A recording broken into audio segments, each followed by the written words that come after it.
Hello, welcome to Good Games Well Played, episode 163. I'm Clint, aka JCM. With this week is Isley. Yo. Right now, we are recording as the Xbox Live Showcase cross Call of Duty thing is supposed to be happening. So we won't be able to comment on anything that's announced from that. But we will be kind of covering things that were shown at Summer Game Fest. But before we jump into that, I did see there was an interview between Deadline and Craig Mazin talking about the next season of The Last of Us and potential for future seasons. And as they has said previously, like season 2 is going to be, they did say it's going to be 7 episodes, so it's 2 episodes shorter than season 1. But they're still packing in a bunch of stuff, and there'll be season 3 will be the rest of it. But he's saying right now, like, he's not sure how they're going to fit the rest of the story into just season 3, and there might be a season 4. He's like, if people watch it, keep watching, we'll keep making it, yada yada. And I'm like, I guess if you add like where the break is supposed to be, like everybody's played TLoU 2 probably assumes they know where the break's going to happen. But I'm like, I guess if you're adding extra stuff in there, then I suppose it could be longer because you figure, okay, you got to have all the Ellie stuff, you got to have all the Gabby stuff. It's like maybe you have expansions on those. I think the reason it throws me off with where the break is going to be, though, is, Last of Us 2 was a very clear story structure kind of divided in two halves, which I don't think works for a TV show. I think it has to go back and forth more for a TV show, with Ellie and Abby largely. Not really a spoiler. So, yeah, I have no idea how they're going to cut it off because both stories kind of like interweave and connect, and cutting it off when one is at a good point and the other isn't just feels weird. That's why I think it's even tougher if they do weave it in and out. It's like, okay, if they did just Ellie and no weaving and then cut it, it's like, okay, cliffhanger ending. If they're in production for season 3, like immediately, but it sounds like they wouldn't be even after season 2 is done. So I'm like, that's my concern, is like, okay, cut it, but you need to Back to the Future Part 2 and 3 it, and like it comes out 9 months later or something and like not have us wait multiple years for it the second half to come out, because I'm like, I don't know how you're going to, because at least with TLoU 1 it's like it's season 1, so it's the story, so it's nice, it's condensed, it's 9 episodes, you're done, blah blah. There's no like, oh, what happens next, because I think about that with like a show like Severance, where I'm like, that has spoilers, but that has like a pretty big like cliffhanger ending, and I'm like just waiting for the next season. I'm like, man, it's been so long, like it's weird. Like I have no hype for it, but when it comes out, I'll probably watch it, and I'm concerned like that could be the case. Like there's no real hype for a third season for the people that played the games, but I'm like, but even the people who just watched the show, like, are they going to be able to carry, if it's a cliffhanger season finale, carry that hype through if it takes 2-3 years to get a third season, because you're still trying to work out if the story fits into a third one or if you need a fourth one? You know what I mean? I don't know. I have no idea how they're going to do it. I'm really curious because I think it has to be woven back and forth with the stories. I don't think they can break it up one half and the other half.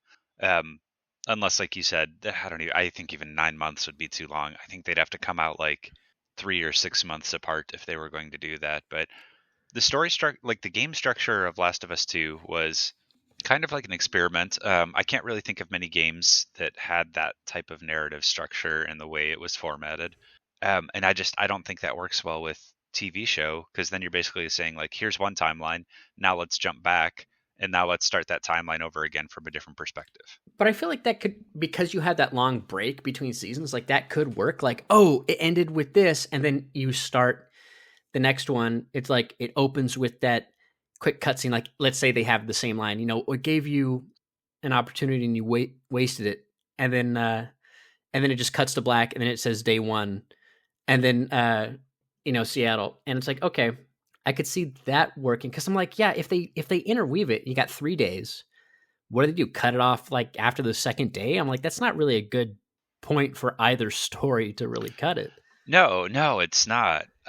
That's what throws me off. You're right. It's not a good point for either story to cut it at like day 1 or day 2. Presumably day 2. But I I can't think of any narrative events that happen in the middle of the game that would serve as a satisfying conclusion to the story. So Well, yeah, aside from like, I know that switching perspectives is a narrative event, but you're right. Other than switching perspectives, I can't think of a single narrative event. And then in regards to switching perspectives, I just don't think that works super well, because then you are definitely still just getting half the story. And we also know that like all the actors and actresses are cast. I'm kind of like, wouldn't you just not cast some of them yet if that was the case? yeah, I Like, why suppose, cast yeah, Abby at all and show her right, at all in this portion if it wasn't yeah. going to go back and forth? Yeah, that's true. Yeah, because people watching it wouldn't know it wasn't the full story. People who aren't familiar with the game, they just think like, oh, it's Ellie going on a revenge mission, yada yada, and Right. it's like, oh, it's Abby shows up at the end. But yeah, I don't know. Like it depends too on like I guess how much more additional content they add, and like that could like maybe whatever new stuff they put in, because he says like where it ends is at a spot that makes sense. So it must be either how they retooled the stuff, because I can see like maybe ending on like I don't know how you get there in 7 episodes, but like it ends where Abby fights, spoilers, Abby fights the Rat King, and then maybe Ellie kills what's her face in the hospital. Like it ends at the hospital. Like Abby goes there, she gets her thing she needs. But I'm like, but that's so much, because then you have to. That means that Lev and then they've already met, and then they're there's so much. I'm like, I don't know how you get there. So yeah, it kind of depends on. I was thinking like I don't know. it could end like Ellie's portion could. I can't remember where this was in the game since I haven't played it in a while, but like meeting Tommy, I could see Ellie's portion ending like somewhere around the Tommy portion, because that was middle-ish of her story, right? I guess. Well, that's like so. Yeah, but she kills so many people when Tommy shows up. Like, because that's when she's like break down. She's crying because Right. what's name is Prego, and then Owen's like she's pregnant, and then she cries. That's why she leaves the map, and then both Tommy and oh, I'm blanking on his name. The other guy, like who she knew was there. Like she didn't. I don't think she knew that Tommy was there until later. Until that moment, I think, or at least he might. I forget if because you hear about it from Abby's perspective. There's like a sniper, someone going around killing people, and you. I don't remember it when Ellie learns that it's Tommy. I think it's when she has that breakdown. But that's like Right. the end, essentially, like the end of her story is that point. Because Yeah. then, yeah. So it's like I don't. It really comes I down don't to know. what they add, I guess. Yeah. It also like it is a very long game. So Yeah, season 4 will be the epilogue. It'll be yeah, the let off. it's a the, long game. the slavers.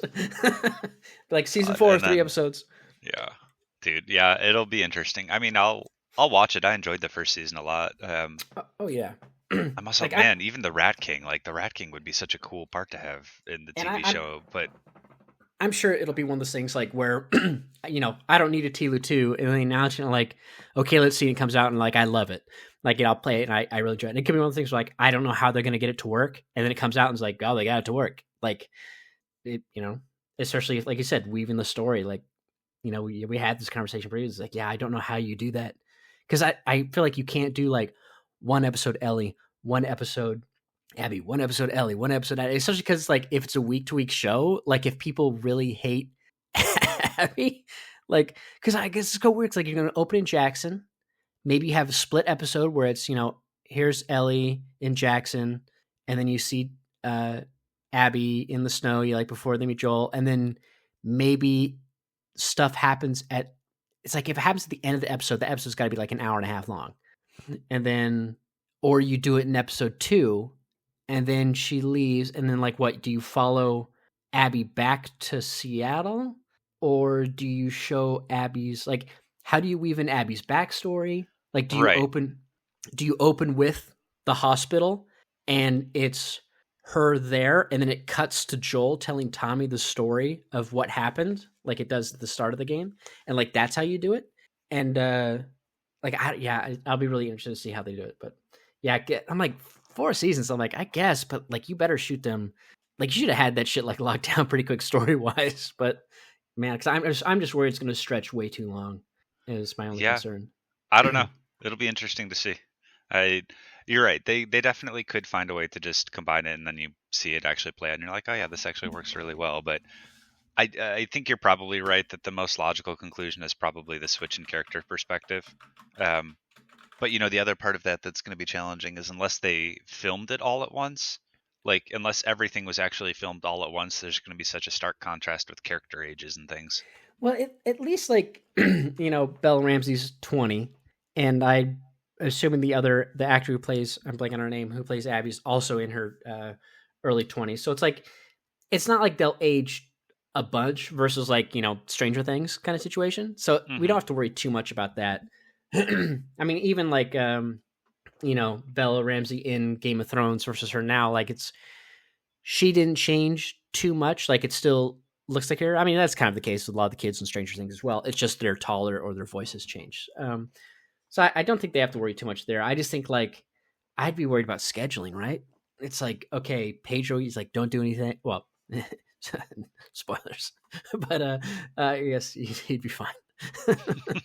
But it's like he's done filming. But it's like, yeah, I guess like don't schedule the actors for anything else. Like I don't know. It's like that's the tough part. It's like, yeah, sure, writing it's one thing, but then like again, scheduling the actors and making sure you allocate their time, like that's got to be rough. Or then they're just sitting around not doing anything.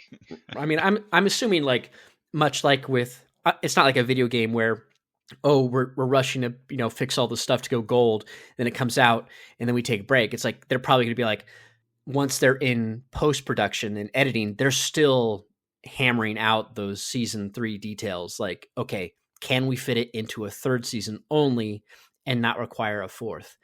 And but how crazy would it be if they did hypothetically, season 4 is the rest of the game. It's the confrontation between Abby and Ellie. That's the final moment. And it's like, okay, that's weird. But I don't feel like that would be a good ending to end it right there. But let's say they did. Like they work it out some way.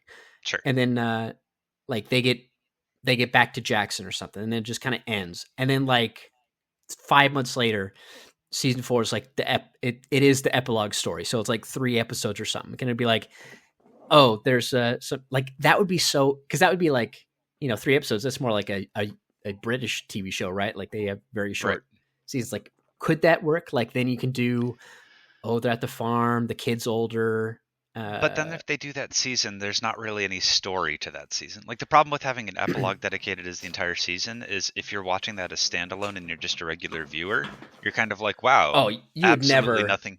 Yeah, you'd be like, nothing happened here. Absolutely nothing happened. Well, it'd be them on the life. You get to see like it's a follow up, see what happens, and then it's her. Then it's Tommy coming back saying, "Yo, we found her." And it's like, oh, Tommy's got an obsession, and then you see the trauma with if they do that barn scene with Ellie, and then she leaves because she's like she can't let it go, and then we cut and we see Abby and Lev down in San Diego or whatever it is.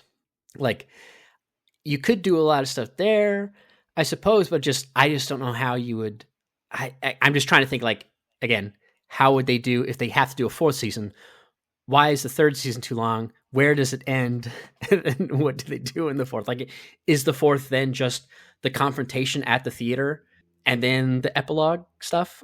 Like, I don't know. So that's why I feel like if it was a short, like, hey, let's take like Breaking Bad, like, oh, we'll do half the season here, half the season there. It's like that's what they do. They go, okay, here's the first 7 episodes of season 3, and then season 3.5 comes out 4 months later, and it's the last 4. It's like then they do something like that, just a short. That way they don't call it season 4. They just do the Breaking Bad method of splitting up the final season. Mm-hmm. But yeah, I don't know. It'll be fun. Yeah, it'll be interesting. I mean, like I said, I'll watch it. It'll probably be really good. I'm curious to see about all the new stuff they do. I'm again talking about last week. Happy that Jeffrey Wright is in it, being Isaac again. But we'll see. I do not envy them having to come up with the story and add all the new shit.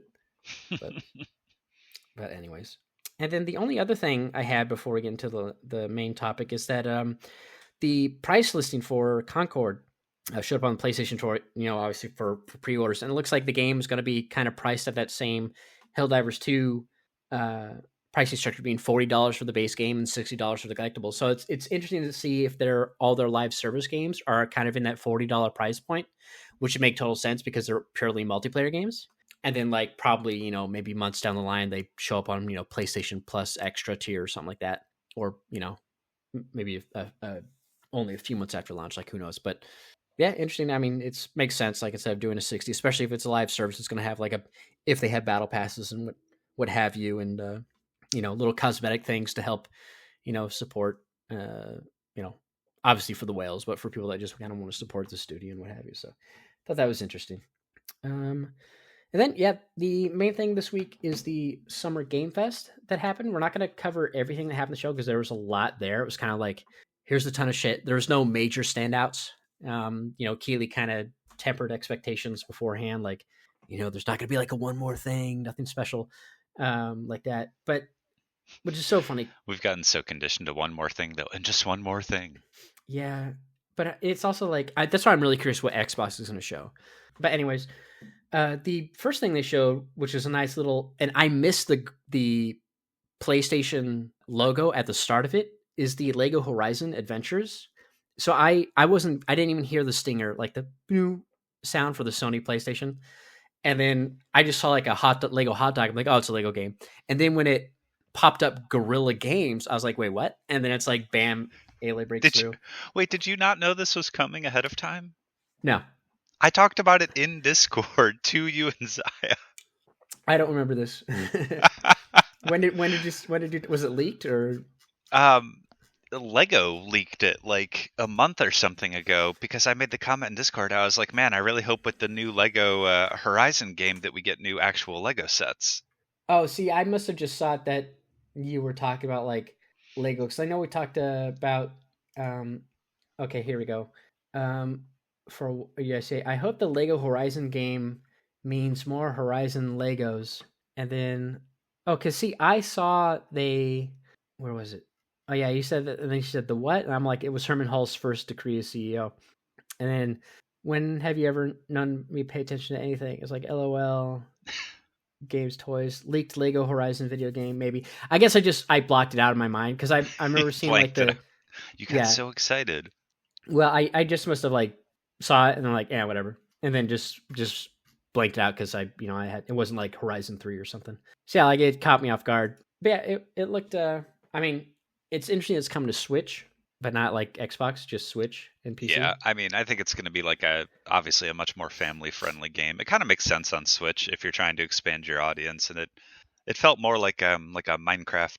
God, what was the Minecraft spin-off? Dungeons, Legends, Dungeons. Yeah, they're both games, but I think it's Minecraft Dungeons is the one. Yeah, like it kind of felt like that to me, but I don't know. This was kind of one of the things I was probably most excited for to see in the show, just because the Lego games are usually pretty decently good. I enjoyed one or two of the Lego Harry Potter ones, and Horizon I obviously love. It's such an interesting little mashup. It could be a lot of fun. Yeah, I mean, it looked interesting. Like if my kid was into Lego games, I'd definitely see like, oh, I'd get this for him and yada yada. But yeah, I probably won't play it just because he doesn't play any of those. But yeah, looks interesting. Excited to see how that goes. And then again, a lot of games in here. The show one that I saw that looked interesting. I'm curious how it'll turn out. Is No More Room in Hell 2. I'm not even familiar with the first one, but it's like a first-person shooter. It's going to be in early access on PC, but it's like 8-player co-op in what appears to be a giant open world, like with a bunch of replayability. So that's why I'm like, that seems interesting. Like if it's like got rogue elements to it, or like what the. I've never heard of this before or played. Like obviously, I haven't played the first one. I couldn't quite tell if it was like a Left 4 Dead situation or if it was more of like a single player experience that you just kind of can also play co-op. Yeah, it seems like it's more of Left 4 Dead, but I because it's open world and says replayability, like I'm curious if it's like if you're going out and whatever you find, like is it got like those extraction shooter elements? Like do you go out, resource gather, and then come back, kind of like State of Decay, I guess? But like I'm curious what it'll be. But I'll probably just wait and see. In the Halloween is when the early access can go live. I mean, I don't know if I'll end up getting it, but it just piqued my interest. So we'll see there. Then we had a little teaser for Star Wars Outlaws, just some more gameplay. I know Ubisoft is going to have some more to show at their show, which I believe is on Monday. We got the trailer for Civilization 7, which got leaked like right beforehand. So that's coming day and date to PC and consoles in 2025. So that's cool, because typically it was always like, PC first, then consoles. I don't remember what the gap was for Civ 6. It was a lot faster than Civ 5. I know that, but I'm curious how to go, because it feels like, the joke is always that, a new Civ game comes out, it won't be that great at start, and then they'll patch it and have a bunch of content, and then it'll be really good 3 years later, yada yada. And I don't know if that's a victim of their philosophy of 1/3 new, keep 1/3, and then change 1/3, or so like that's kind of their philosophy they do there. So it's always curious, like, why wouldn't just kind of be like whatever you had in Civ 6 or Civ 5, like just bring that over and then do new stuff. So I feel like it seems like that philosophy of let's change a third, keep a third, and add a third of new stuff seems like an issue there. But I mean, I've always felt like Civ 6 at launch I felt like a lot better than Civ 5 at launch. I think a lot of the community agreed as well, at least the folks I had watched and based on the reviews I read. So, Which one? You always tried, I think it was Civ 4 maybe. You always tried to get us to play one of them with you, but I can't remember which one it was. I played Civ 5 a lot on Okay. because it was on Mac, and then back in the day, and then I played a bunch of Civ 6. I even have it on Switch. I think I have it on PS4 as well, but yeah, Civ 6 probably would have been the one to play just because it's on all the consoles. I really like Civ. Those are fun games. But yeah, that'll be coming in 2025. So looking forward to that. They're gonna have a showcase in August. Firaxis will show more of that. So I mean, it's Civ, so you kind of know what to expect. So I'm curious what kind of new stuff they have. But and then yeah, kind of big of other stuff. One of the things I saw that I stood out to me was Bloomhouse Games came out, and they showed off like it's like 5 or 6 games, all from kind of like different, all different styles, which I thought was really cool. So it's like that farm sim. I think it was announced previously, but it's like a farm sim, but there's like murder going on. I don't know if you're doing it or someone else is doing it, like a murder mystery on a farm sim. One that kind of looks like a PS1 game. There's one that's like first person shooter style, but like they're all like different styles, and it's really cool. I kind of like that idea. Like, hey, let's make It a bunch of was, different horror games. yeah, I mean, great horror movies, so hopefully some of that carries over. That was one of the biggest announcements that kind of caught me by surprise, because I feel like less and less people are making video games. They're kind of getting out of games and branching into other territory now, like Hideo Kojima wanting to like direct a film, things like that. But yeah, Bloomhouse coming in and with not one game, but yeah, 6. It was God, I hope some of them are good. I love horror games, and a short, tight experience would be great. They Yeah. looked pretty interesting too. Some of them were, the PS1 looking one didn't really do it for me, but Well, that's interesting because that what's that other game that came out recently that's like that PS1 style? It's really popular. Oh, I can't remember what it's I called. have no idea what you're talking about. Zai would know. It's like PS1 style horror game. What's it called? Crow Country. Uh, that came out recently, and that's got like 8 out of 10 from GameSpot. Came out on May 9th. Steam, it's got a 10 out of 10. I think it's like it's overwhelmingly positive with 2,000 uh, reviews. Um, yeah, like everybody I know that played it loves it, but it's kind of like that again. It's got that PS1 look to it, but it's kind of like interface kind of looks a little bit like Resident Evil, but it's supposed to be like really good apparently. Um, but yeah, I'm not sure if it's more like Resident Evil or more like Silent Hill. So, but I know people love that game, so I'm curious how well that one game will do, considering people love Crow Country. But um, yeah, I mean, it'll be cool. I'll be curious to see how quickly they come out, since they're Yeah, smaller games. But yeah, I'll be curious if they're gonna. Yeah, I kind of in my head I'm imagining experiences sort of like Until Dawn, but even that's probably a bit longer than what these will be. yeah, yeah. I'm looking forward to those. And then there was the first Descendant got a July release date. This is a Nexon's free to play sci-fi looter shooter. It's comes out July 2nd on PC, PS4, PS5, Xbox One, Xbox Series consoles. Got a new trailer highlighting the stuff. It looks interesting. I'm curious to see, because it's free to play. I'm curious to see how it does, but uh, we'll see there since that comes out pretty soon. And then Sam Lake came out and announced that Alan Wake 2 will be getting a physical release. So that's cool because I know a lot of people were bummed that it didn't launch with one. But then he also announced that the Night Springs DLC is going to come out the day after the show. So that came out on Saturday. I haven't downloaded it or played it yet. I'm kind of waiting, but it's good that it's a 3 like what if stories with characters from the game, as well as one including Jesse Faden from Control. So I'll be looking forward to playing that. I just haven't played it yet. So that was a big hit there. And then Valorant was announced to be coming to consoles. That was I think rumored for a while that it would be, but yeah, they did announce there'd be a limited beta test set to begin on June 14th, and then the console launch is expected sometime in the future. I did sign up. It was funny, like when they first announced, like, oh, play beta.playvalorant.com, like the site was down, and but I went on there and I signed up for the beta.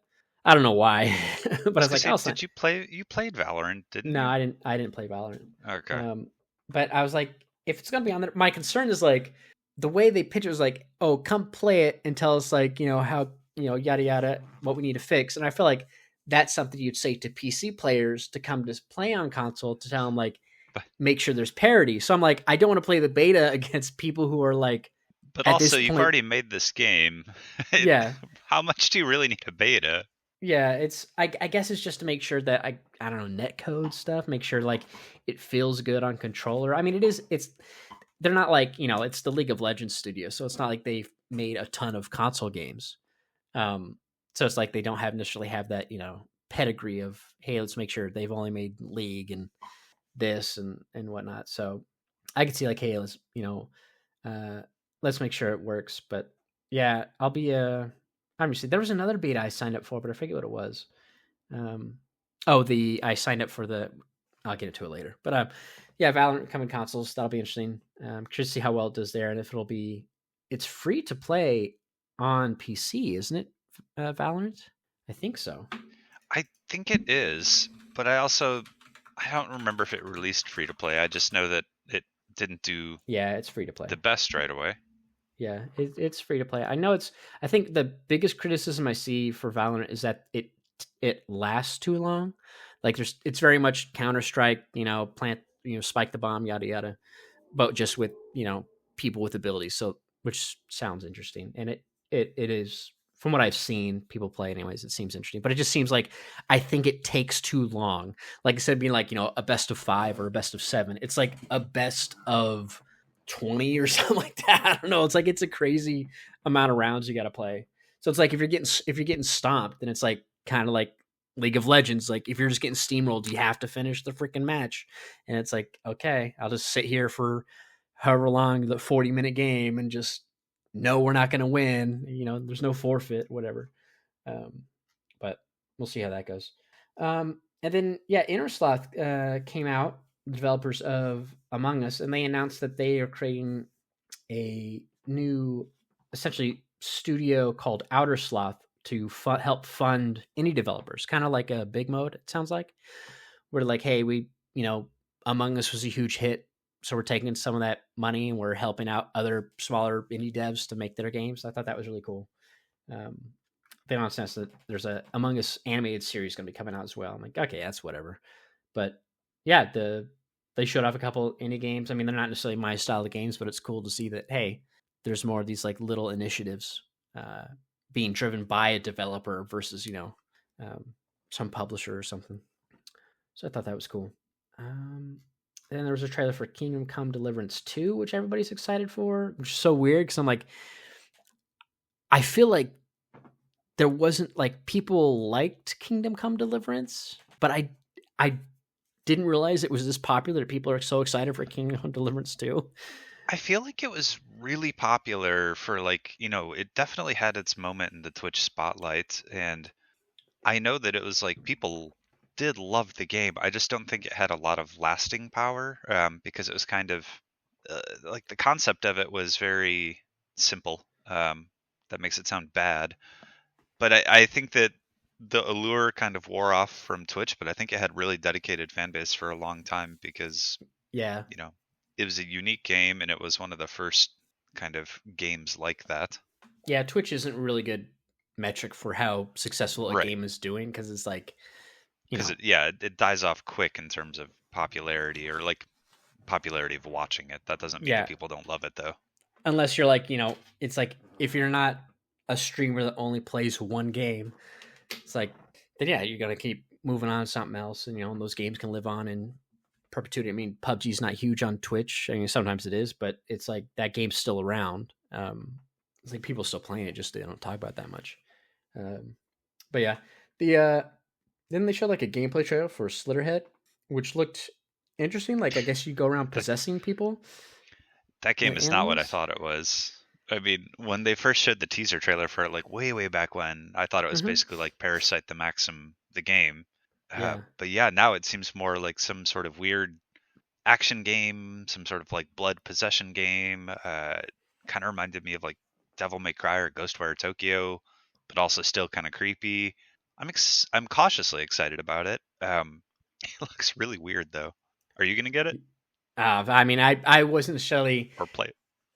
I probably won't play it. It doesn't look like my kind of game. I mean, there's a lot of this kind of games where like the initial trailer looks interesting. Like I mean, Ghostwire Tokyo was kind of that way back in the day, and then it's like yeah, like I have Ghostwire Tokyo. I still haven't because it was like on part of PS Plus. I haven't played it, but I should go in there and just try it at one point. But yeah, now this Slitterhead, I'm like, yeah, I don't know. We'll see. I think I was more interested in it when I thought it might just be like a Silent Hill style game, except instead of zombies, you basically had parasitic creatures. Right. Which I understand is kind of similar to like some of the Resident Evil stuff, but I thought they would take this approach of like you don't know if this human is a human or a creature kind of horror game, and that was pretty exciting. The Some of the creature designs that they showed attacking people were really cool in Mm-hmm. Slitterhead in the trailer. I just don't know if I want the high action element of it, and I often think like I can't really think of too many games that have a strong action element that still feel like horror games to me. Yeah. And there was an interview afterwards where they talked about how the developer talked about how they want the game to appeal to action fans, and they didn't want action fans to be turned off by it, which makes me think it might be swinging a little bit too far in the wrong direction for my personal tastes. Mm-hmm. But we'll see. If it gets like nines and tens or something, hell yeah, I'll probably pick it up. Yeah. I'm sure it seems like one of those games that might get like a deal to be on Game Pass or PS Plus Extra or regular tier or something like that, potentially. Um, and then there was a game from the creator of the Stanley Parable, David Reedon, called Wander Stop. Initially, it was showing. I was like, okay, this is not my kind of game. Cozy looking game. I was like, okay, whatever. But then it's like the main character's like kind of goes a little dark. They're like, I'm okay. Like I don't know if it's like a nobody situation where like they were a killer or an assassin and like they're trying to live a cozy life and now it's like nah, I need to get back out there killing again to feel like myself. But yeah, it's looks interesting. I mean, I'm curious how that'll do. It's very, I don't know, interesting looking game. And then New World Eternum got announced. It's coming out in October PC. It's the next expansion essentially for it. But they also announced it's going to be coming to consoles. This is, of course, the Amazon's MMO. Uh, so I'm curious how that'll do on consoles. Um, and then I'm trying to see what else was there. Power World got an update. Monster Wilds was shown. Gets crossplay on all platforms. And then there was like another look at Phantom Blade Zero, a little longer trailer for it. It was actually like a gameplay trailer in the game. There's a demo. I watched them play the demo as part of IGN Live, play on the stage, and yeah, I mean it looks interesting. It's interesting because it looks like the game has combos as part of its combat too. Like I was watching them, they're doing like a tutorial for combat, and it's like standard stuff like triangle, triangle, triangle, square, square, square, square, and then it's like triangle, square, square, like different button combos. I'm like, ooh, I like that versus just slash, hit the one attack button and it's only depends on the kind of weapon you have or whatever. Like I'm like, oh, bringing back some combos into this style of game, like that could be fun. But that looked interesting. And then yeah, that was pretty much it for Summer Game Fest. I know there was a lot of stuff happening afterwards, the next day and whatnot. One of the games I saw, like interesting to me, was called Lost Helden. It's kind of like a PS1 JRPG throwback kind of game that looks interesting. It's going to be coming out on PC at some point down the line. No console tag to it right now. But yeah, that looked interesting. I was checking that out. It's curious how they kind of have like they did this weird hybridization of turn-based combat with action combat, where it's like you get into a fight and you have like an action phase where you can do all your attacks, whatever you want to do, and the enemies don't attack, but you're like running around like it was an action RPG. And then you go into like a defense phase. Like now the enemies attack and you just have to stay alive. And they do kind of like the FF14, you know, like at least one anime I saw, was like, oh, they highlight the ground where they're going to attack and you just have to dodge out of the way. I'm like, that seems interesting. Like, okay, I do an attack and then you do an attack, but it was like, I'm curious how that'll work from a balance perspective. Cause I'm like, okay, if you always attack first, then you kind of always have the advantage of like, okay, I can set it up. Plus now it's like, okay, dodge. Now I can just run around I mean, and you could balance it around the enemies generally being stronger. So if you're always attacking first, they can always have a bit more strength than typical, so that they will, it's an artificial way to do it, but they would always yeah. survive the first attack. I couldn't tell though, like if the phases were time based or if it was like actions based. Like, oh, during the attack phase, you could do like 14 actions. Like it looked like that on the characters because there's like 3 or 4 characters that you can bounce between, and they each had like a number out of 14 next to their name. That every time they did stuff, like their action token count like went down. But there's also a bar on the top right of the screen that like would deplete, and it was like orange, and then in the defensive phase it was blue. So I'm like, okay, is it time based or is it like everybody can do 14 actions but you can only do 20 actions, let's say? It's like you can have one person do all the damage if they're a damage dealer, I guess, and then like some of someone else is like, I don't know, but it seems interesting. I mean, I like the art style. There's kind of like that painterly world kind of stuff, hand drawn world that you kind of run around 3D style. Again, reminds me a lot of like those old style GRPGs, just in higher res, obviously, like Legend of Dragoon, stuff like that. But yeah, it looks interesting. So I have that on my wish list. But yeah, there was a lot. There was like a big old shock and blast of stuff. And I'm like, man, I can't. The problem with these kind of showcases is like, if it's not like E3, where it's like, okay, here's all the indie games as part of someone's show, like when Sony used to, showcase indies. Like it's just too much for me It, to dude, follow.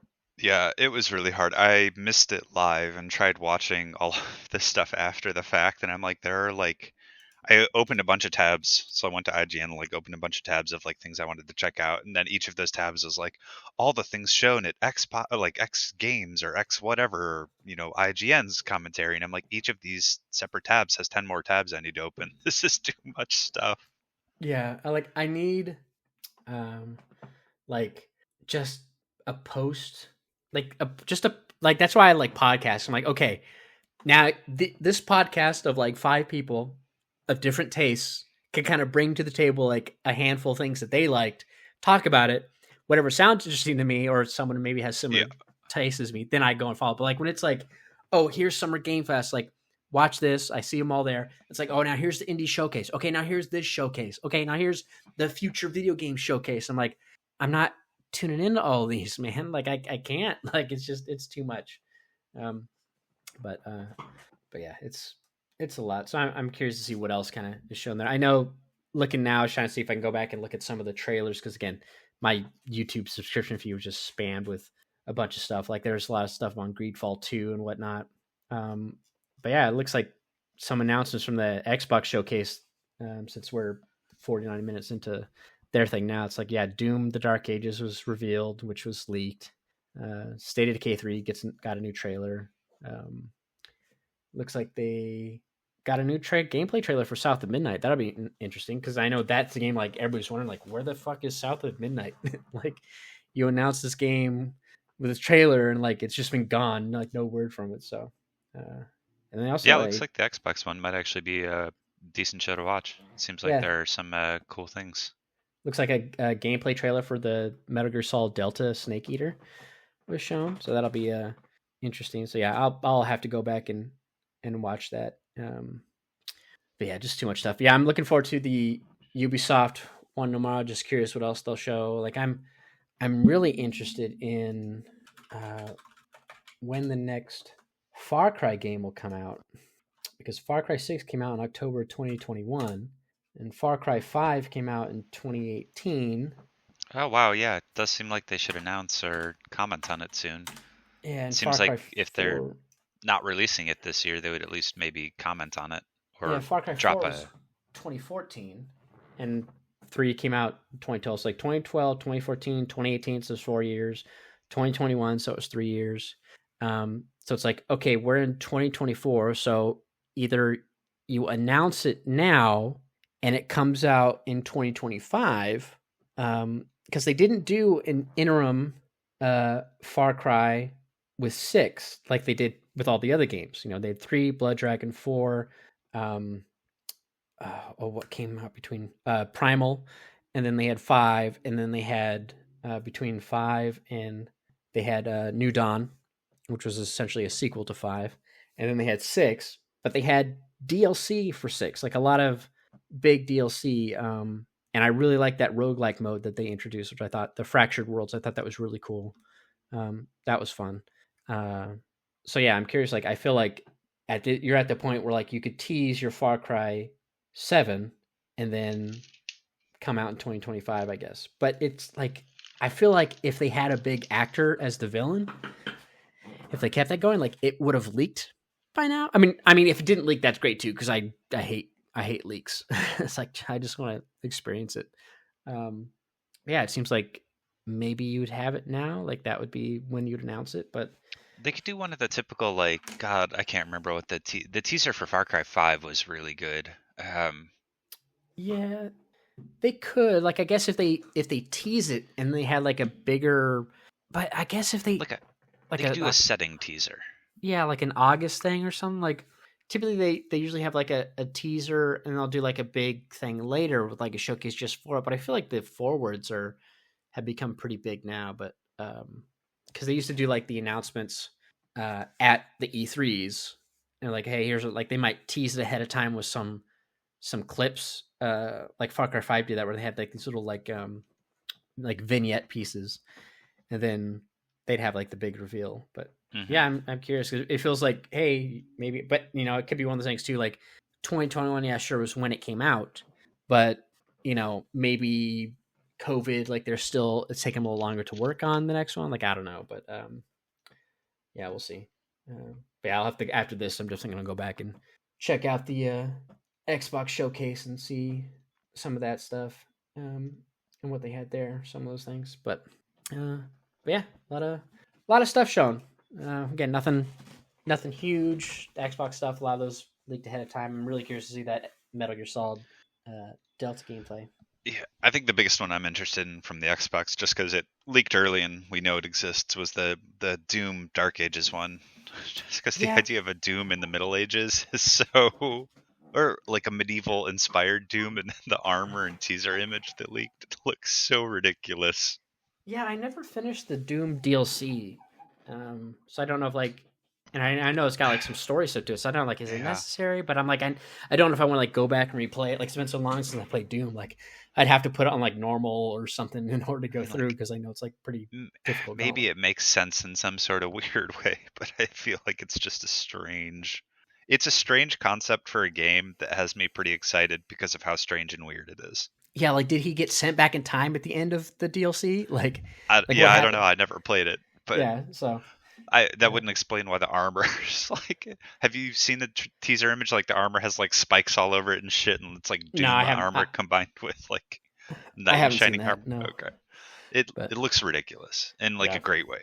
yeah, but yeah, that's pretty much it for the news. All right, we can go ahead and move on to what we've been playing. I'm going to start with you, Isley. What have you been playing this past week?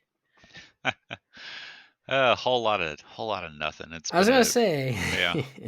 No, it's been a busy work week for me, so I've been playing a whole hell of a lot of nothing, and then hoping to dive into Grounded later today. Yeah. Yeah, that'd So be. a really easy one, when you Yep. when you don't get a chance to play anything, it turns out it's pretty easy. Well, if you end up playing that tonight, like after 8 o'clock or something, let me know. Maybe I'll hop in there with you. Yeah, we'll do.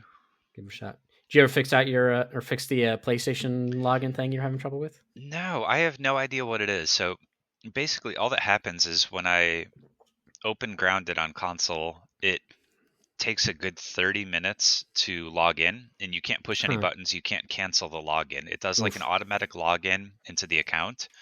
Um, but it takes a good 30 minutes, and there's nothing I can tell to do. And I read some of the tips online that are like, you need to clear your cache and do all Mm-hmm. that on the PlayStation. And I'm like, really? That's so I've tried that. It didn't do anything, but I'm like, I don't know, maybe it needs more space or something. Maybe it's because I have a lot of games on there, so I might spend some time on that just because it's really annoying when if I have like an hour and a half to play a game and then I forget and it takes 30 minutes to log in, it's like playing an MMO all over again. Yeah. So no, I haven't figured that out yet, but yeah, hoping to play more today or soon. I have a much lighter few weeks ahead, so should be able to get back into a few games. I've got some on my radar. I'm watching all the sales going on from Days of Play and everything, and there's some really good sales now too. So Yeah, there are. uh, we'll see what the Alan Wake 2 physical edition is because I might get that. That might be fun. That'd be good. Yeah. Yeah, so I forgot to mention the last episode. I did finish Animal Well. That was a game I did play. Because I know the episode prior to that, like I had started it, but I didn't do too much.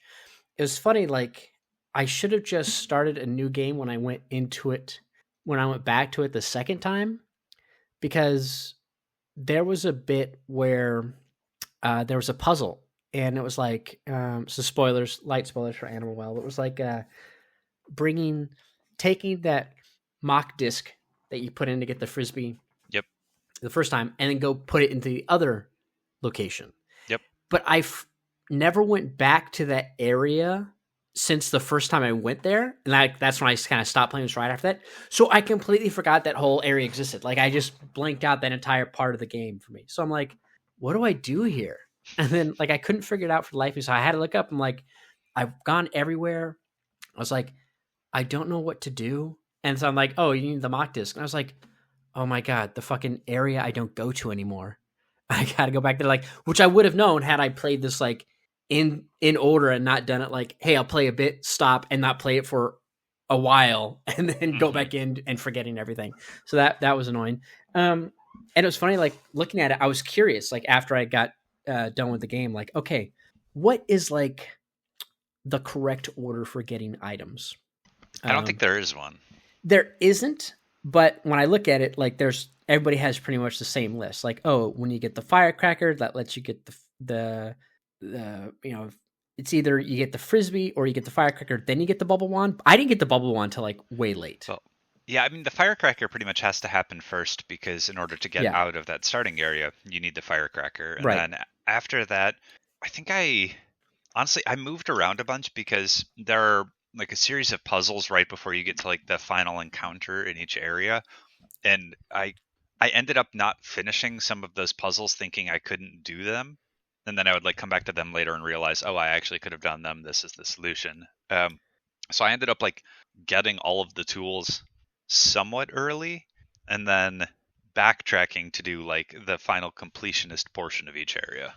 Yeah, like I got the frisbee, and then later I got the lantern, uh, and then like yeah, I didn't get the bubble wand till way later because like the puzzle that you have to solve to get the door open, where it has like that fountain, like that was an area that I remember going to like early on.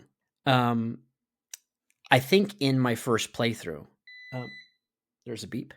Um, and I couldn't figure out like where the water needed to go, and I guess I never got it to hit that little like watering bowl that it has to get into. So I never saw like any meters go up. So I never solved that puzzle. Uh, so I didn't get the bubble until way later. And there were so many puzzles I had solved with just the frisbee that I'm like, dude, if I had the stupid bubble wand, this would have been so much easier. I Uh, love the bubble wand, so I love how the double jump in this game was treated with a bubble wand. or I guess infinite jump was treated with the bubble wand. I thought that was great. Yeah. Yeah, but I did love the first like, okay, I'll jump, throw it at the wall, and as I'm falling, I'll land on it and just fly across and like solve the puzzle this way. And there's like so many puzzles I solved just using the frisbee, and like later on, I'm like, oh, the ball, because then I saw someone do like a speed run. I was like, oh, I want to see what people do for these speed runs, and I'm like, oh, okay, they just bubble wand everything. um, my issue with the game is that I was curious, like, okay, I beat it. And then I was like, okay, well, there's more, but what do you need? It's like, oh, then you need the top. And then you need, and the infinite bubble wand. And this, I'm like, well, how do you get the top? Like, oh, in order to get the top, which unlocks more areas and other spots I clearly could see I couldn't get to, but the map indicates like you need to find eggs to do it. I'm like, But why are you gatekeeping that's this? but you don't need any of those tools to beat the game. I know, but to get Like like, those are all like the infinite bubble wand. I mean, the no, like the first bubble wand you have, you can already do an infinite jump with it. sure, yeah.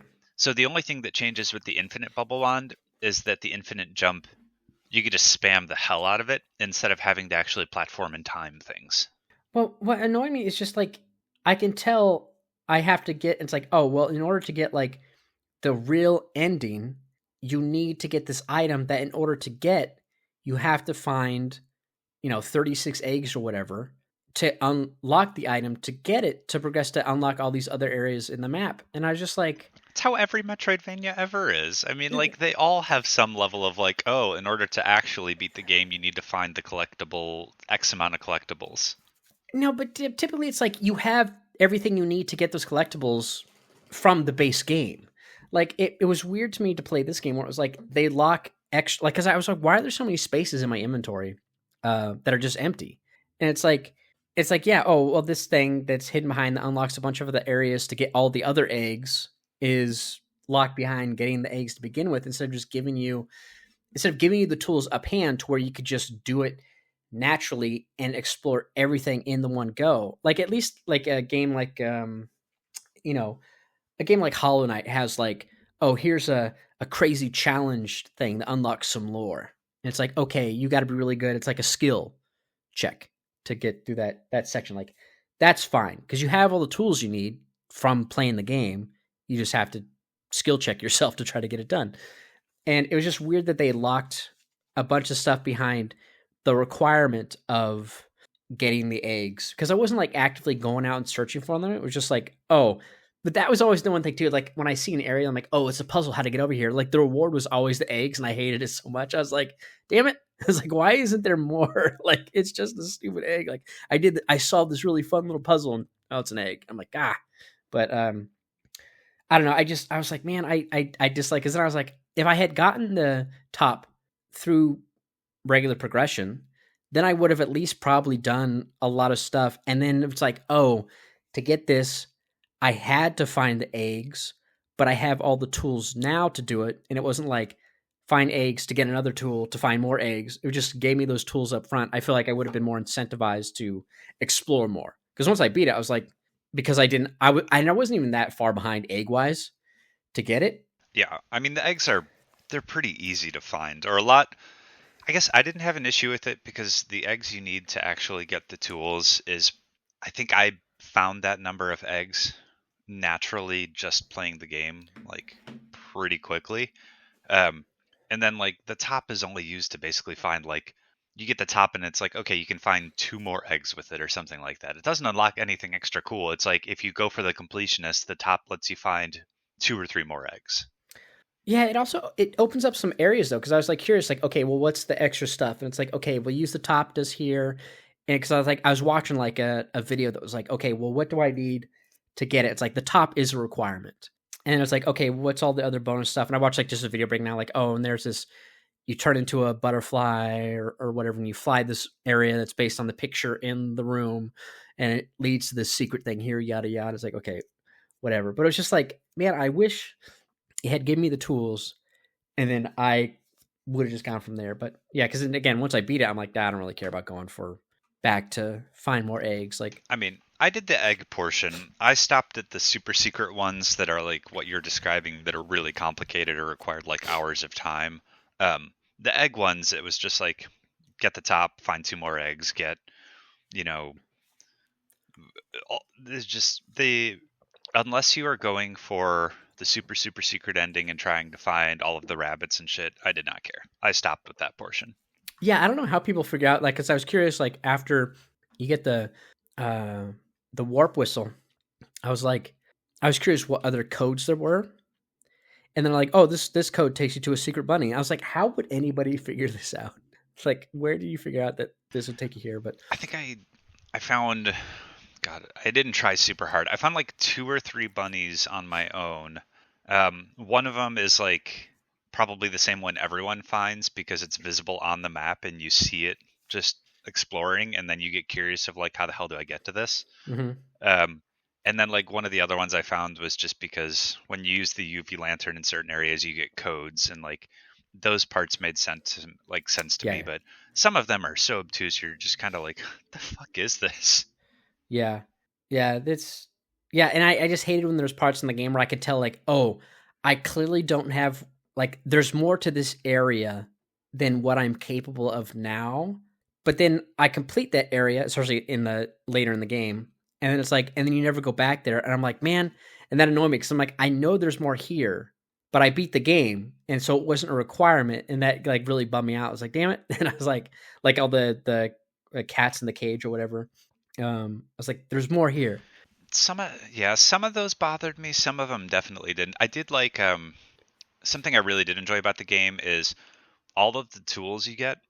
They have like their basic obvious function. So like bubble wand Hmm. is your double jump, but then all of them also have like a secondary trick to them that lets you not hack the game, but lets you kind of skip certain challenges much more easily or get around much more easily.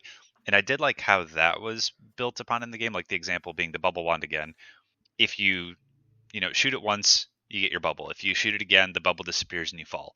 But if you shoot the bubble at the same time as you jump, you can infinitely jump up and up and up and up. Right. And then like with the disc, you can ride on it. But you can also do a similar thing where if you're riding on it, you can bank it off of a wall and jump again and land on it again. And it's perfectly timed that like you can infinitely climb with the disc bouncing back and forth, which is kind of cool that you can, use the disc and the bubble wand both to infinitely jump.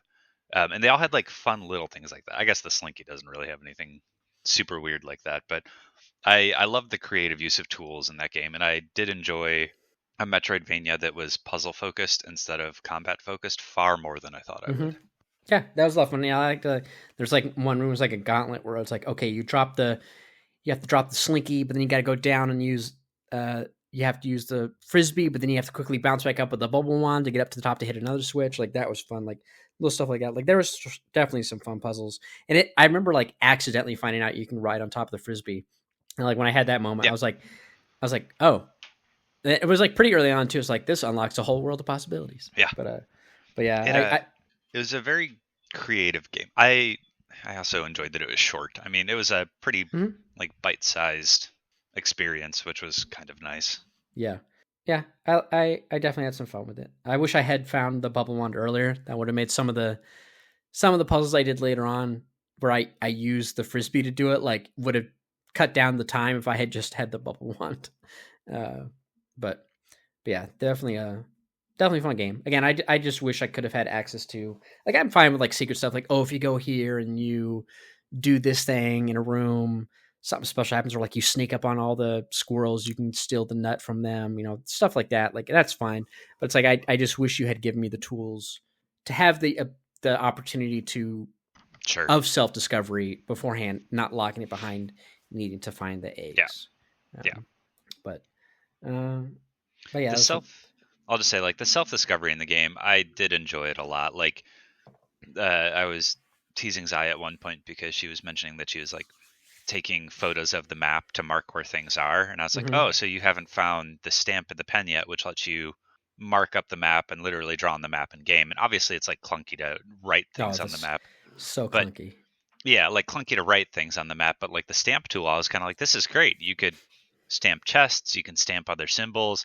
It's kind of a cool, like, oh, this is an interesting way to solve like the whole concept of Metroidvanias and forgetting where shit is and they've given you a tool, albeit clunky, but still giving you a tool to actually, try to figure that out and work through all of that. I don't even remember when I found that, but yeah, like I opened the map and I just like I had it, and I was like, but I don't remember finding it like at all. But it's just The like, oh yeah, stamp, yeah, the stamp. Like, because I was putting stamps and stuff. Like, okay, there's a chest here, there's yeah, a thing here, yada yada. I was I also think you get it from like finding like 4 eggs or something. It's like I yeah, think the very first egg reward. early egg one.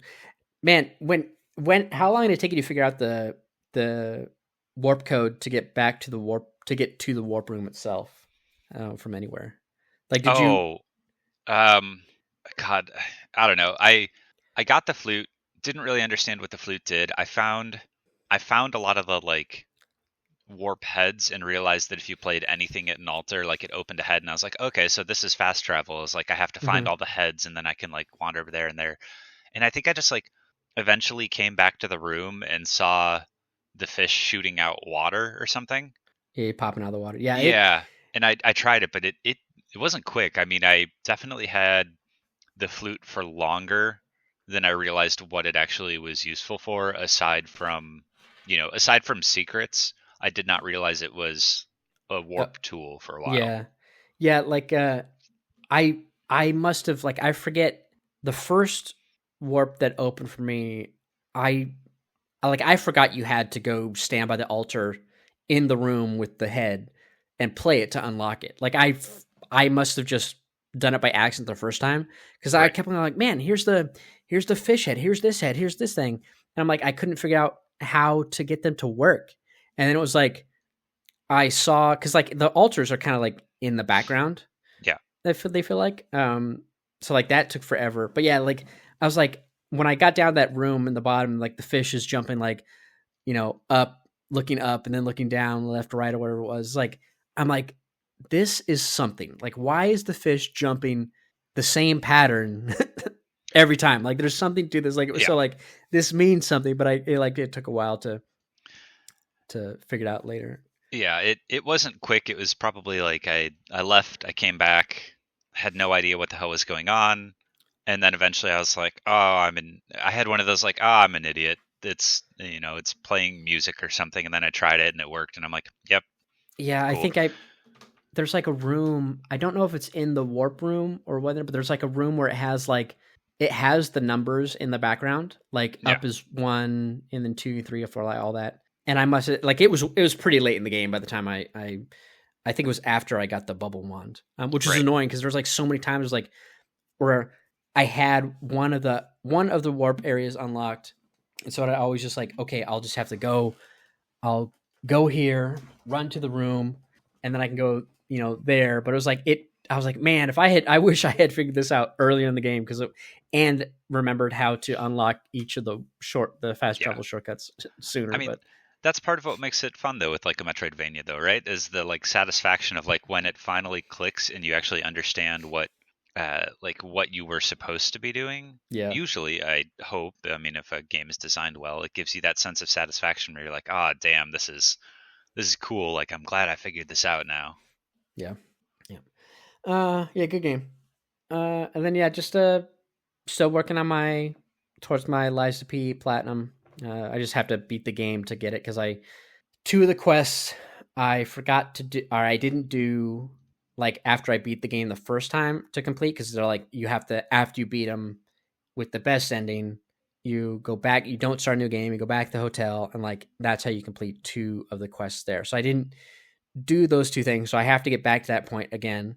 And then also the other trophy I have, I think, is also a requirement that I need to beat the game or at least get to one of the bosses and then go back and meet someone who sells a record or gives me a record. It's like the last record I need.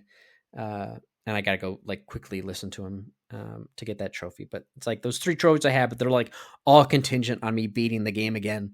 So I'm in chapter 9. So I'm making some good progress. This one I was on one of those bosses where it was like, oh, this boss like gave me trouble in my first playthrough, but I'm on New Game Plus. So it's like even though I have like better weapons, it's like I'm not doing better damage necessarily. So I was like stuck on that boss for like a day, and then yesterday I went and then I'm like, all right, let's go. And like first shot, I beat the boss. That's how it always goes. Yep. So yeah, I'm making good progress there.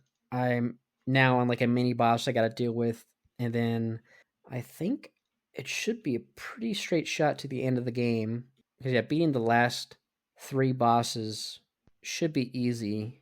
Because I know what to do, and I fought them so many times just getting the different endings for those trophies. Like I'm like, okay, I know what I have to do here.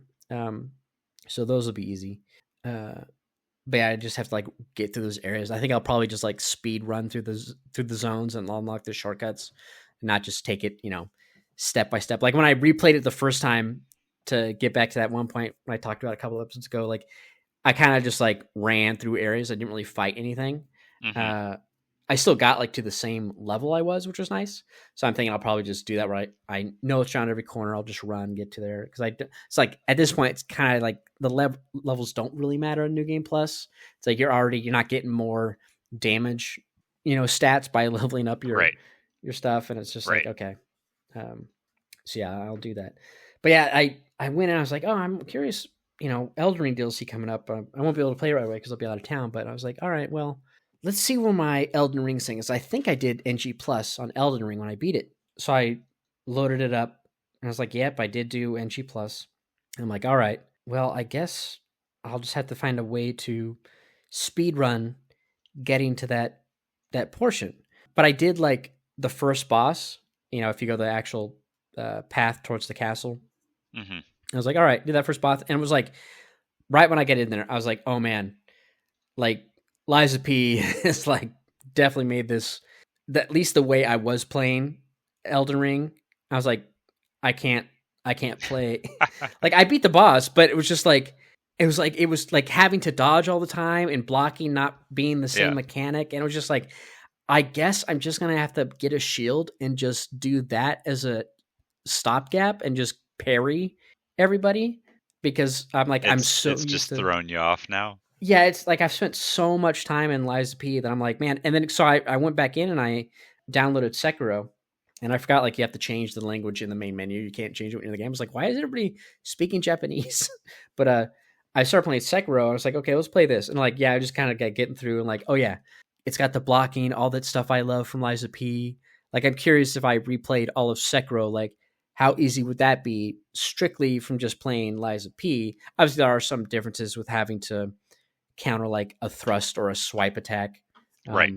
I have to get that back down, and then dealing with bosses who aren't like that one guy, the chained ogre dude that you fight early on. God, I like, mean, yeah, Sekiro's combat was amazing. I love Sekiro's combat, and it definitely grew on me. I just wish, I mean, my perfect world, which I understand why it hasn't been made and would be difficult, would be Sekiro's combat and that style of fast-paced combat, but with actual variation of weapon types, which obviously planning that many weapon types would just be like a fucking nightmare. that's what Liza P is, man. But like, is Liza P the same? Like, Liza P isn't as tight as Sekiro, is it? Yeah, I mean it's like if you put Sekiro's combat in Bloodborne, enemies don't attack nearly as Yeah. quickly, of course, because they're a little more Sure. Bloodborne Souls Man, style maybe I attack. do need to get Liza P sooner rather than later. That does sound awesome. But what I love about it is like it's a lot. It's that same way. Where it's like if you block enough, also if you attack enough, like you do that to get the stagger, so you can do like your stagger attack, and which are good in some cases. Some bosses like it's better just while they're staggered, just do a special weapon attack, whatever you do more damage. But you can upgrade that ability to where it's like on normal enemies, like when they go to hit you, if you perfect parry, it's like it doesn't put them in the counterattack stagger stance, but it does like kind of knock them back, and you can also break their weapons. You can also break weapons on some bosses as well if they have a weapon to use. So you can like break their weapons. There's like one boss where like they have a shield that they don't use, but if you can get behind them and just attack them from the back, you break the shield. So then when they get to their second phase, like their shield isn't nearly as strong as it would be. You can also break their weapon as well. They just have like a different move sets. They don't use it quite in the same way, but it's just I don't know. It's like because even like okay, I love it. It's got that Bloodborne style of you take damage, but you can hit the enemies back to get that health back. But the bosses can do that too. So it's like you take a boss's health back, but if they hit you, they'll get some of they'll get regain HP, and you can see it represented in their health bar. But it's like that's why it's like okay, you can block, just hold down block with your weapon if you want. You still take a little damage and you lose your stamina. But then if you just perfect parry, you take no damage. It's detrimental to the boss because it either builds up their stagger, just like in Sekiro, and then it's like, or you can break their weapon. It's just I love I love that mechanic versus like when I was in Elden Ring. I'm like, oh, now I have to roll, I have to roll, I have to roll, and I have to roll. Like I can't just time my blocking like in Sekiro or Lies of P. And so it was like it was just throwing me the fuck off. And I'm like, that's why I'm like I'm just gonna have to like get a little buckler and just put an Art of War on it that is like a great parry and just parry people, I guess. But yeah, I don't know. It's just I like that mechanic. I'm like, man. Plus, again, you have so many different weapon types in Lies of P, and then I just love the weapon mixing and matching in that game. It's like, oh, I love this weapon, but the handle has this crazy attack pattern on it that I don't like. That's too slow. I'll give a different handle that has a better attack pattern. I lose the range, but it attacks differently, and it's I like that. You are really selling Lies of P. I definitely thought it was just kind of like a knockoff clone before. Still entertaining, like still looked good, but I mean, it's a clone. Yeah, no, I know it's like a clone, perfect. But like, yeah, you describe it as a perfect clone or a melding of like some of the From things that people really clamor for and really want that just From Software hasn't done yet. Yeah, and they're like, yeah, there's so many mechanics. Like, man, I wish they had put that Sekiro mechanic into other games, please. Do the like the Lies of P thing. Like it's so good. Like, cause like that's the thing I liked about like Bloodborne. Like, sure you didn't block, but you had the counter with the gun, and like that was kind of the thing you could do, which is fine, whatever. But again, that puts them kind of in that repose state, and like I don't necessarily need that. I just like the mechanic of the Sekiro perfect parry. I think it's just that's a lot of fun. Yeah, but yeah, it's just I'm gonna have to change up my Elden Ring playstyle. Like I don't want to have to roll everywhere. I mean, I watch people play and like they do a lot of rolling instead of blocking. I'm like, oh man, you're gonna have trouble with later bosses if you do not get the blocking mechanic down in this game. Like Sekiro's kind of Elden Ring. No, in Lies of P. Oh, I was like, I don't feel like you need the blocking mechanic. I understand. No, yeah, but okay, even like Sekiro, like you gotta block in Sekiro. It's like you need to learn to block in Lies of P because that's gonna be helpful in future bosses. Yeah. Otherwise, you're gonna have a hell of a time. I mean, you could do it, but man, that'd be nuts. But yeah, so just working on that, chipping away. And then yeah, like I said, I tried Sekiro. Oh man, so I guess Sekiro had an update, and I forgot that they had that. Where like I go in there, like, what the fuck are all these butterflies? Boss rush? No, there's like all these butterflies all over the ground, and they're like tutorial bloodstains from like the Souls games. So it's like people Oh God, yeah, because it didn't work at the start or the launch of the game. like they record them doing something, like and you can see like it's not their death, it's just like them a tutorial on like how to get through an area, I guess, but you don't see what they're fighting or what they're doing. That is like it's the ghost of what they did, but it's like they're all over, and I'm like, I need to turn off online mode because there's so like I'll try to like go to a like the site of grace for Sekiro, like the stat version, and it's like to rest, but there's like so many of these fucking butterflies like on the ground all around this shit. And I'm like, man, go away. It's like, stop it. And then I don't remember what the mechanic is. Like, what is the mechanic of when you kill an enemy, they have like these floating ghost coins above their body, but you can't collect them. I don't know. I don't remember that. It's like, I know when they drop like a bag, like that's the item they drop. But when I kill them, like they drop, like there's like these floating coins above their body that are like transparent, but you can't collect them. They're just there. So I don't know what they are. I'm like, what are these? Like, I don't understand. So I don't know what that's about. That's not when you like the absorbing loot thing, right? No, it's like, I don't know. Cause like some people like they drop proper loot. Like you Yeah. pick up pellets. Sorry, But I googled a picture of the floating coins. That's the loot that you have to absorb. You hold a button and then they fly towards you. is that what that is? What is, it Yeah. didn't? I don't remember it telling me that in the tutorial. Like absorb loot. Okay, Sekiro absorb loot. It requires player to hold down their It interact button. it probably honestly you probably just don't remember it because I don't remember it. after Yeah, you play like after you've played through the game once, you don't need any loot ever again ever. So there's not really a point. yeah. I because I picked up. I'm like, what the fuck are these floating? Like I couldn't figure out. Yeah, money on the ground. Players look. Okay, yeah. But anyway, yeah. So I'm playing that, or I like try to play it. Don't think I'll. If Elden Ring wasn't coming out so soon, I could see like after I platinum Liza P, going in like let's retry Sekiro with that Liza P stuff in there. Yeah, obviously I've already beaten Sekiro once, so I Right. don't know how if it necessarily makes it easier or if it'd be like the attenuation time it takes to get used to Sekiro style is faster because I played Liza P so much. Um, Man, I was hoping Liza P DLC would have been announced at Summer Game Fest because I'm like, rumor is Have it's supposed to they be out this year. have they talked about whether or not they're even going to make DLC for the game? Like, is Yeah, that a known quantity that is coming, or they just one of said your hopes? like it was teased. We talked about this Liza P DLC. Um, uh, oh god, my mouse. Um, Liza P DLC release window narrowed down.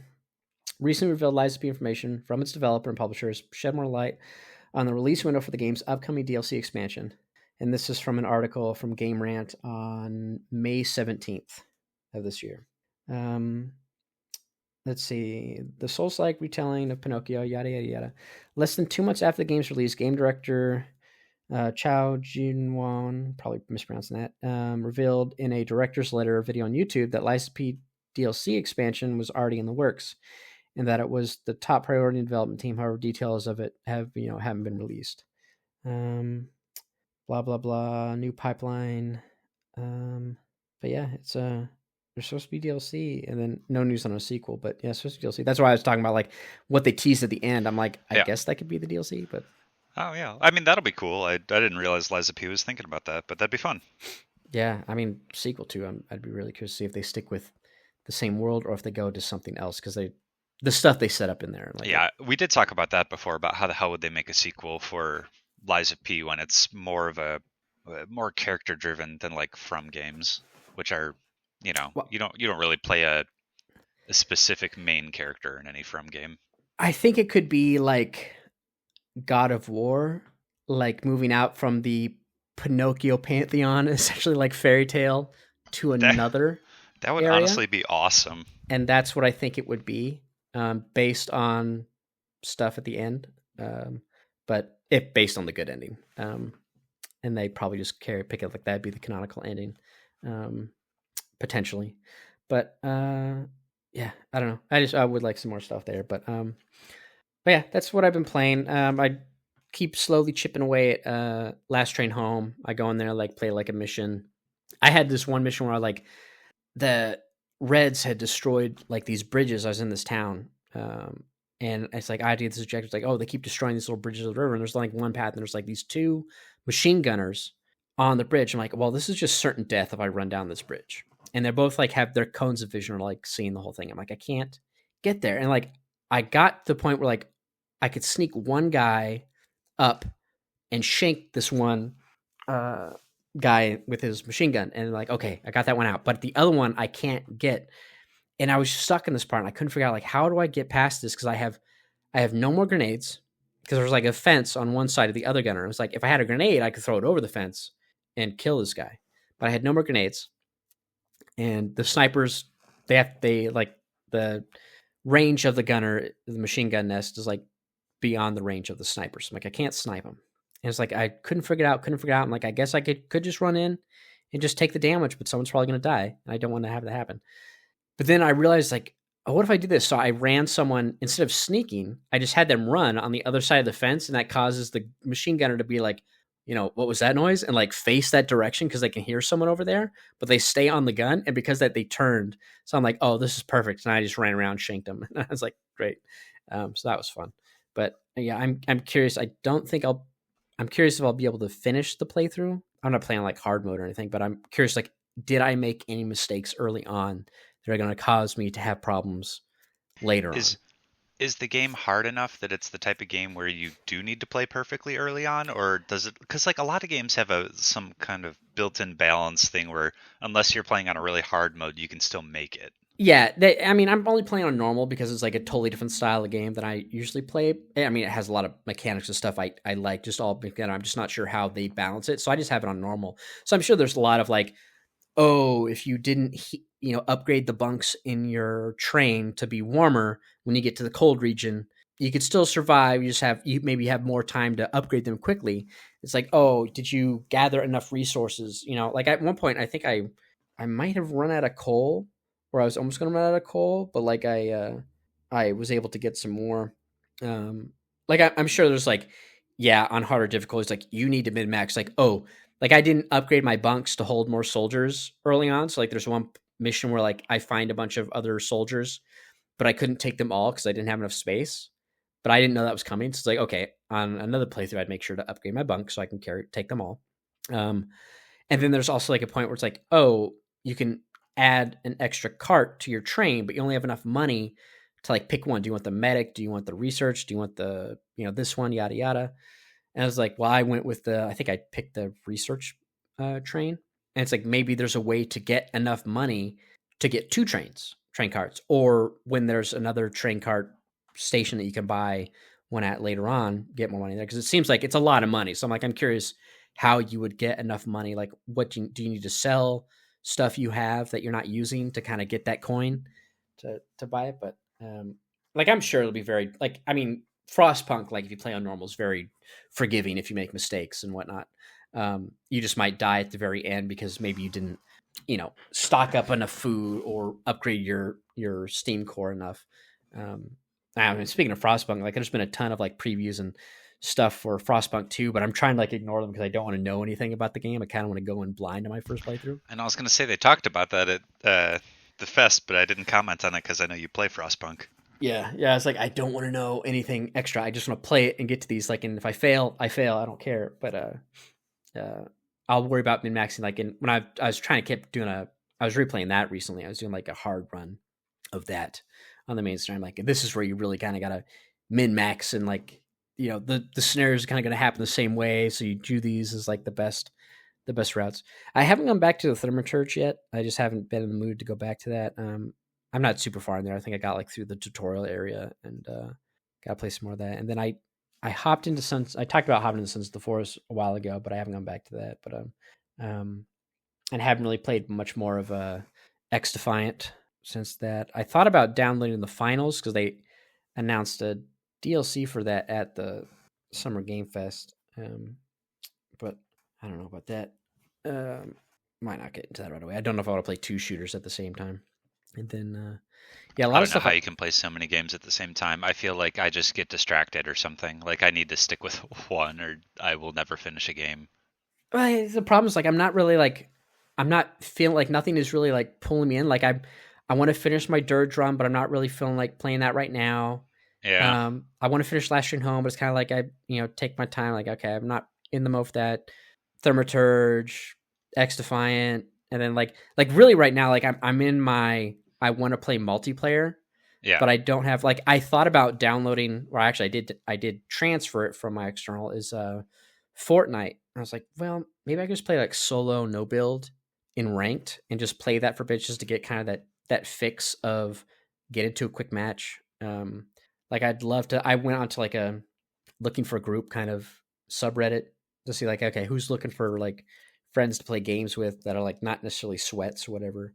I've been playing a lot of StarCraft 2, like just against the AI. The problem with that is like it's pretty easy to beat the elite AI because like they kind of do, even though they can do different builds, they kind of do the same thing build wise. So it's like, all right, I'm just gonna beat you.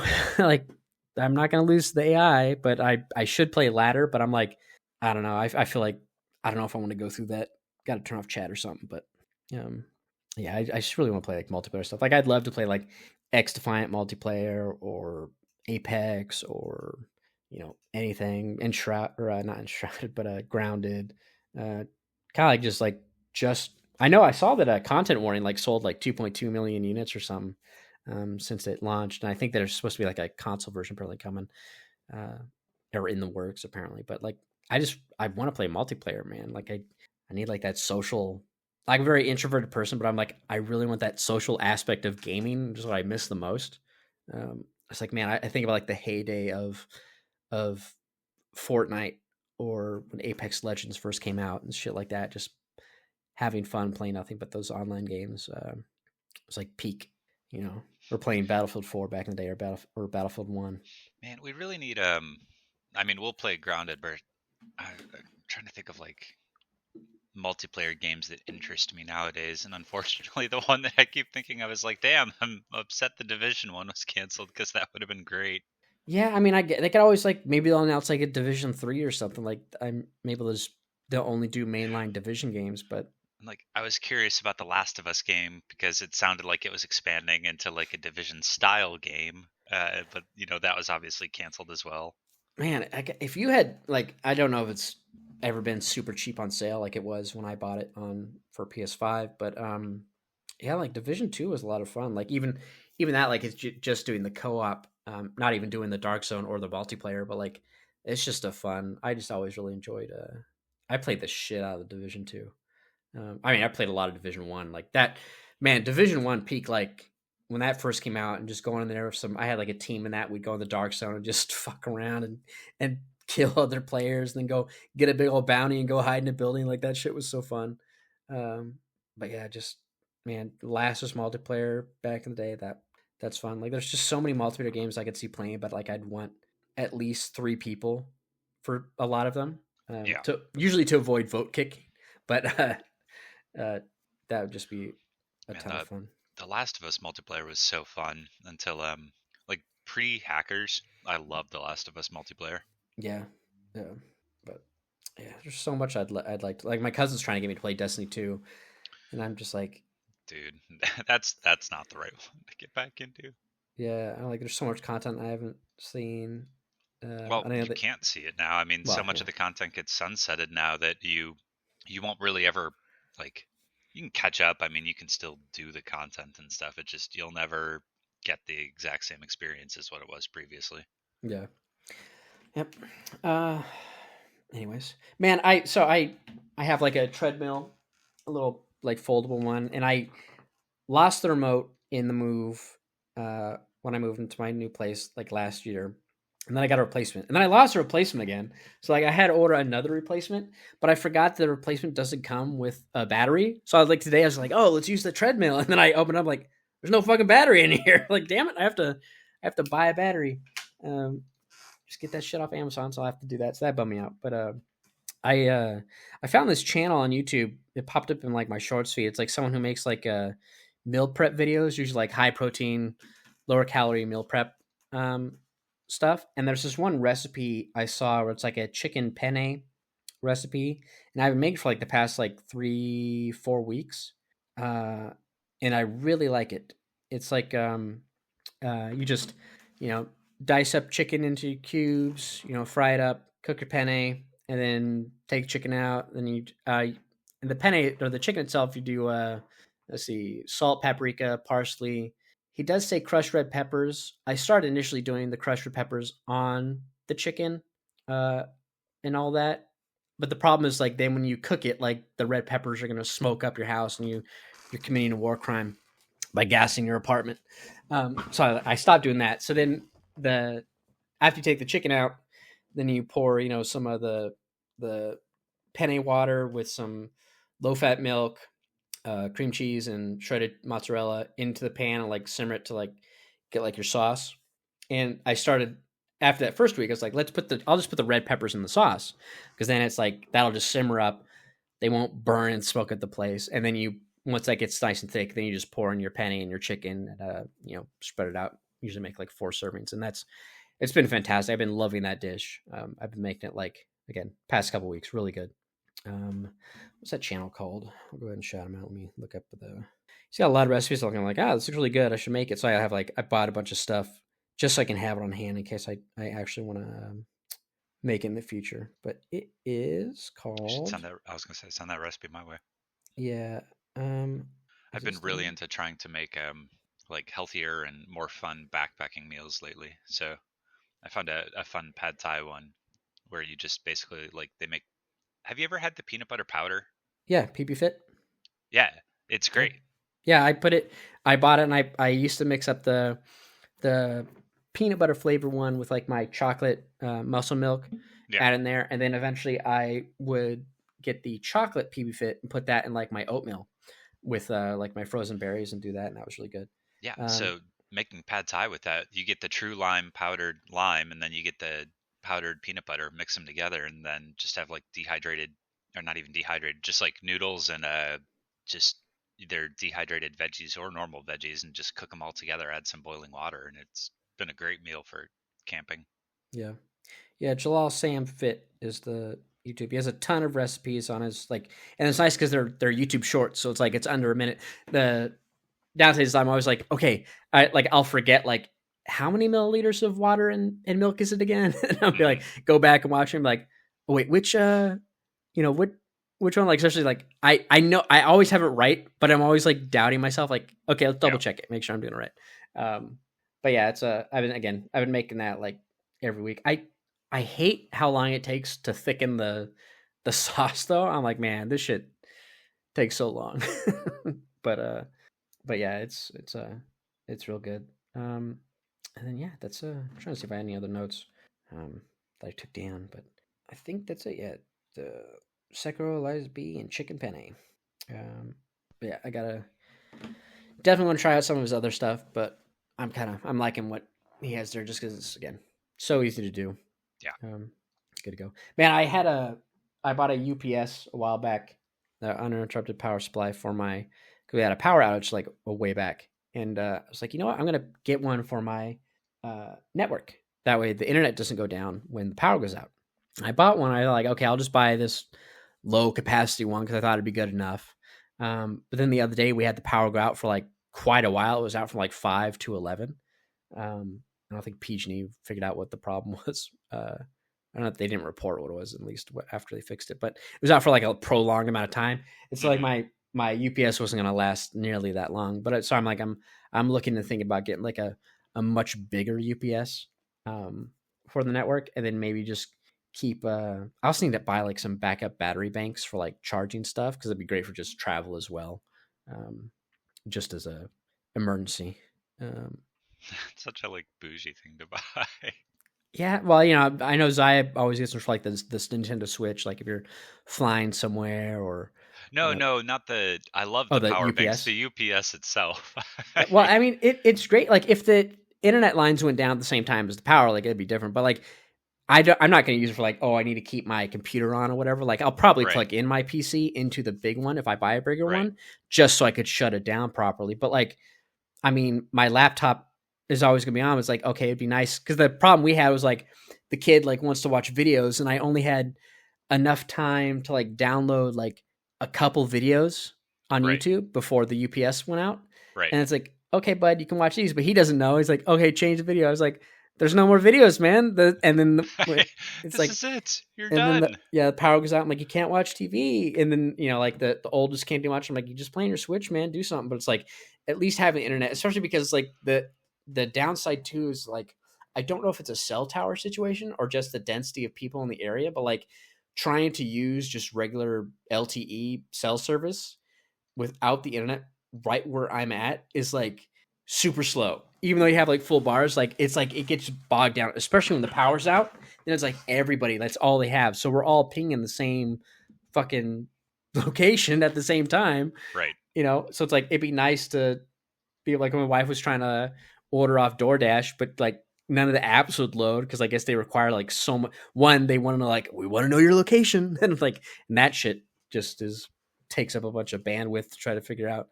Um, it's like it'd be nice to at least have the internet up for a bit. So I'll probably look into buying. And I don't know why I didn't buy because I think the one I bought at the time it was on sale, but I think it was still like 60, $70. But like a big capacity one is only like 150. I'm like, I should have just got the big one, but I didn't. Um, And then the only other thing I had saved was I had a gift card for Amazon, so I picked up a pair of. I talked about wanting to do this a while ago, but of the Sony Inzone earbuds, because I wanted like I have earbuds, but like anytime you do Bluetooth like a PC, there's like always lag on the audio, like noticeable lag, which is really annoying. Like usually if I'm working out, whatever, I don't care. I'm usually not looking at the screen; I'm just listening, like to NL or whatever. But like if I want to like watch something, do anything, and I get tired of like wearing headphones all the time at my desk. So like I bought these and like there's like no lag because there's a USB dongle I can just plug in and not do Bluetooth. So they're really nice. They're also I've never used noise canceling headphones before. It's like the Like noise. noise canceling headphones that are, electronic or like powered, or Yeah, like the just like electronic the noise the canceling. ones that are sturdy enough that they block out noise Yeah. kind of accidentally. Yeah, no, not like a thick like leather ear cup. Like I've used those Yeah. in like some my Astro 850s I had. This Yeah. one like no like actual electronic like canceling noise out that way. So like that's really interesting to use, and like the battery life's like super long. But anyways, I've been using those for a while, and I like them a lot. They're they work pretty well, and I can switch. The one thing I don't like is I can set one of the earbuds to control like pause and play, but it doesn't work. Like if I plug in my other Bluetooth headphones and use them on and connect on Bluetooth, I can like pause a YouTube video I'm watching with the earbuds. But I guess because I'm doing these through USB and not Bluetooth, like I can't pause in the same fashion. So if I want to pause something I'm watching while I'm exercising or doing whatever, I have to actually use either the keyboard pause or my mouse and pause the video manually. So it's like that's weird. I'm like, okay, I can't do that, but I'm like, I guess that's just a trade off I have over having comfy earbuds with noise cancellation and and whatnot. And like I said, I've used them to game, and they're great. There's hardly any audio lag. Um, I know they have like this light white noise in them, which is I think a side effect of the noise canceling feature. So it's like just I guess the electricity within the earbuds themselves, which Yeah. can annoy some people. And if it's like super quiet late at night and I have nothing playing, I can hear it. And Do but you wear it's noise whatever. canceling headphones at night with nothing playing in them? That would freak me the fuck out. I would hate not having like spatial awareness. No, just like you maybe I'm looking for something to play or something to Okay. watch. So I have like I don't have like ambient music in the background. So I have them on. How do you not lose your shit and just be like, oh my god, there's a burglar or something in the house? No, I don't. It was funny. Like, my kid was out with his grandpa yesterday, and like they rang the doorbell, knocked on the door. My wife had a text me like, "Hey, can you get the door?" I'm like, "Oh, I forgot to turn off the noise cancellation function." But it's nice because like my kid will sit next to me, or he's sitting on my lap, like watching YouTube videos on my laptop. So it's like, oh great, now I can really cancel out that noise. Or if I got like a fan, the fan underneath my desk on or whatever, if it's like a hot day, then I can cancel out. Right. But then alternatively, I could just tap them and put them into ambient sound to where it'll pass through all that stuff. I wish it had that function where it would amplify. Like it does have a focus on voice function, Hmm. but I wouldn't mind like, hey, amplify the voices so maybe I can hear voices from further away. Because I mean, it's very similar if I just take the earbuds out of my ear, Right. volume wise. But yeah, it would be nice if I could do some voice amplification.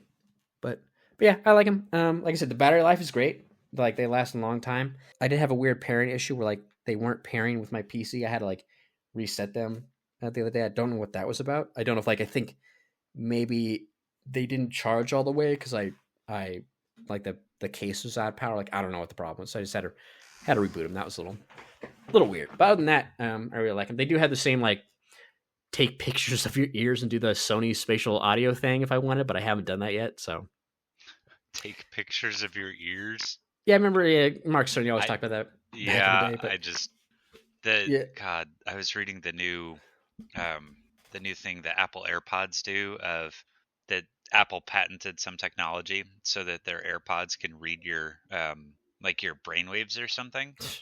I'm like, oh yeah, that's exactly what I want, is my AirPods to like be able to tell my and it's not like reading your thoughts. It's uh I don't know, probably for something like seizures or like hmm, healthcare applications. Shit's always healthcare applications, but I was still just like, nope, don't like that plan.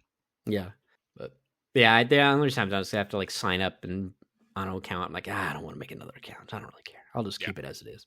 But yeah, I really like them. Like I said, great for gaming. I was trying to look for like a good gaming earbuds, and like these are like one of the top ones. Again, if you don't like that kind of light white noise sound that they make, like don't get them. I think Then don't get them. Yeah. I was trying to look like how many do that. I'm like, because people are like, oh, there's like a white noise. Like some people are super sensitive to it. In my experience, if it's powered, they almost all do that. Yeah, I think like it's a side effect of that noise canceling function. Yeah, because it's not like the noise canceling is because it's powered. It's not, it's not like it's just a really thick material, which does block noise as well. But I get annoyed by that sometimes. So I typically just wear like in ear canal earbuds instead, and those block noise, pretty similarly the same because they're shoved half an inch in your ear. Mm-hmm. Yeah, but yeah, it's not that bad. Like I said, if it's super quiet and there's nothing playing, like I can see like okay, just take them out if you don't want it. But like as long as you listen to something, yours is pretty good. But yeah, so I like those a lot. Been using for a little bit now. But yeah, all right. Well, that's basically all I had. No other notes. After this, I'm gonna watch that Xbox showcase. Don't know if I'll watch the showcase or just watch all the videos they released. That way I can kind of skip the stuff I don't care about. But I'll probably just watch the showcase to see if they did anything unique in presentation wise, I suppose. But lots of stuff to go over and recap. But yeah. All right. Well, thank you all for tuning in and listening. Thank you, Izzy, for joining. Yep. And we will see you all next time. Bye.